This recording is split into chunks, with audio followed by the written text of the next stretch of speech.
talking about the importance of faithfulness to the king as his servants while we wait. Right? While we are waiting. What are we doing with the minas that has given us? Now, minas can be, to us now, can be a few things. Firstly, it can be our talent, the 3 T's, our time, our treasure, right? But here in this example, it's talking about the 3 months salary that the nobleman has given to the servants. Huh? Okay, next slide.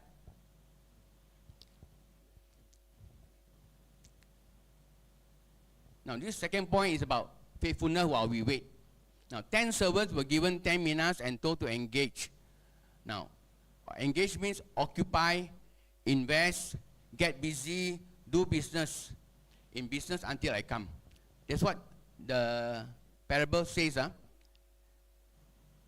Engage in business until I come. That's what the nobleman told the 10 servants. Why specifically engage in business and not other things? He wants to see how you develop or use your gifting or the talent or the treasure that God has given to you. Now, faithfulness entails 3 qualities. What does it mean to be faithful? On the minas that God has given to us.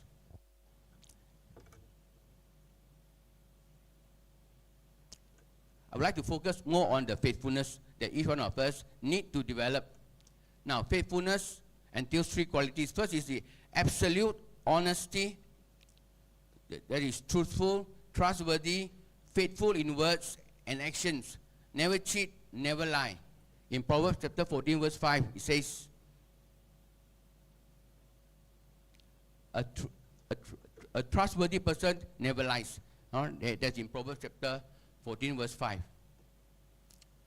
Now, these 3 qualities we have to observe as his children. When you're dealing in business,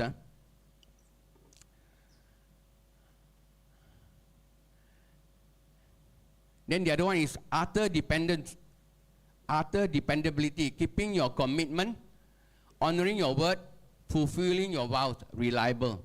These are characteristics of a good businessman. Unswerving loyalty, constancy in devotion to a person or to a cause through thick and thin. Constancy in devotion to a person or to a cause or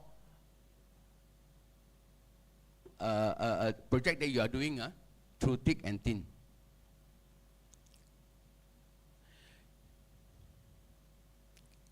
I've seen quite a number of businesses during my working life in the bank, where even Christians with Christians, when they go into partnership, and then they have one partner that are not reliable, not trustworthy, you see that the business actually koyak, right? Even now also, right? It's not advisable. Sometimes, like recently, I have a friend who actually ventured into a business with, one of the Chinese church believer. She does cooking. Then the husband went into a business in a restaurant now in Tupai. So he took 10% share. And then the other owner got money, one took 90% share. And then they do renovation, so all have to chip in to make the restaurant look nice. So they spend 70,000. And his share 10% is 7,000 overhead, right? And the other person will bear more. And you know, doing this business when you are having partnership with someone whom you just know for a while, and then, even brothers and sisters also, even if you do business, sometimes you have problem with issue. So when they were doing this business, just 1 month only, I know it sure go into problem. True enough, right? The 90% ownership one, supply all the vegetable, the meat, the chicken, right? He mark up all the prices. So every month, sure no make money one, even though the sales is good, right? And every month he has to lose. Like first month was 8,000. The no profit, lost 8,000. Second month lost 2,000. So as a shareholder of 10%, your salary, you have to minus out that loss, you know. So he was telling me, he said, this one like that cannot already lah. Yeah, I know sure this partnership will not work, right? So that's how cunning the world is. When you do business with somebody you are not very familiar, they can actually slaughter you or they will cheat you lah. So as a good servant of the Lord, we must always be honest, always be faithful. Like what here says, truthful, trustworthy, faithful in words, right? Like for me, dealing with properties, it's very easy for us to like want to get more money from the other side, right? Buyer 2%, seller 3%, then you earn 5%, but your reputation is bad, right? For me, I just want to help people close deals, sell whatever property they don't want, right? And also to clear whatever, all those, not like, there are so many rundown houses, you know, right? And then I don't charge them high, just the normal will do, just to earn some salary from what I do, right? And there are some people outside there, be very careful, they are very unscrupulous. I've seen people, like one case the lawyer just told me yesterday, the one deal, the buyer, I'm telling too many stories, okay, because to make you more awake, so you know what's going on in the world. Now, there's one buyer actually paid 3% deposit through an agency to buy a house. Now, the owner of the house died. So the transaction cannot go through because cannot sign. So what happened? The agency, I don't know whether it's agency or the agent, forfeit the 3% of the buyer. Because nothing to do with the buyer, right? The owner died. The transaction cannot go through, but he forfeit the blur, right? Because there's a clause there. So when you sell any property, whatever, please read carefully the clause. If possible, don't sign, because there are so many agents outside. You just let them know, okay, whoever want to sell, who can sell, just let them sell. Don't sign anything, right? If you sign anything, then you are obliged to fulfill that promise. So 3% forfeited. Now the owner already died. Now the next of kin find it hard to sell the house because the buyer want back his money, no choice, caveat the other property.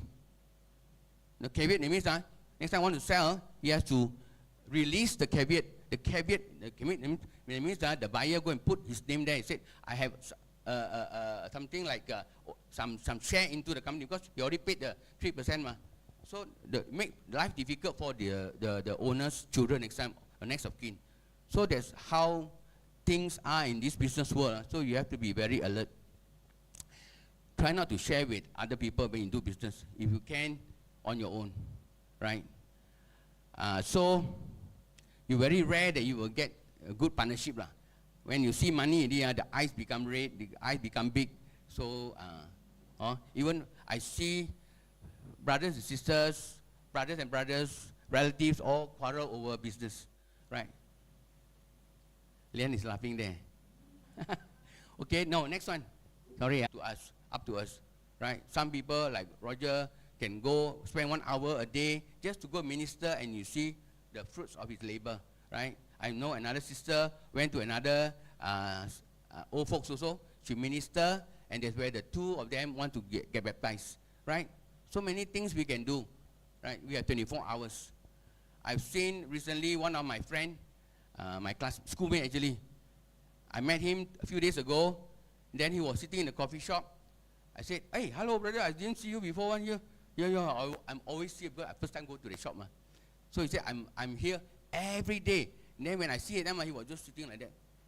No coffee, nothing, just tea, and then he just sit down. I said, what do you do every day here? Oh, I spend from morning until afternoon. The shop open, then I go back.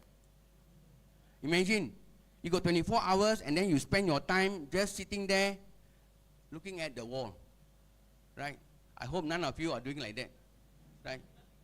We must be productive, we must be fruitful, right? Yeah. Not when you're retired, you do nothing like just blank. You say, what happened to your dog? Oh, my dog died already, so I'm very sad, don't want to rent another dog. So last time at least he got dog, he can take care of the dog, but now he's like totally doing nothing, you know. I say, already I'm here. I take breakfast already, I drink the tea, then I just like that.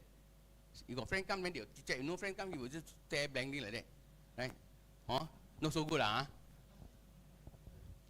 Okay, there are something. Okay, faithfulness on 3 levels. Faithfulness in little, like whatever little you have, you must be faithful, right? Don't have to compare. Wow, this fellow got few billion in their bank, so can do a lot of things. But God has given you the little. What are you going to do with your little? Then with money and in that which belongs to another, or something that belongs to another person. They say give you the trust to do something, right? Like God gave me the trust to lead this church together with Elder Timothy and some of the leadership, right? How we want to do it, right? It's not easy, right? Taking over from our founder, but by God's will and by God's grace and mercy, that we can build each other up, right? Hello? Okay, you're still awake. Sorry, for those who didn't go to the camp, when we say hello, you're supposed to reply hi, right? So that we know that you're awake. Now, faithfulness in relationship. Now, being a man or woman,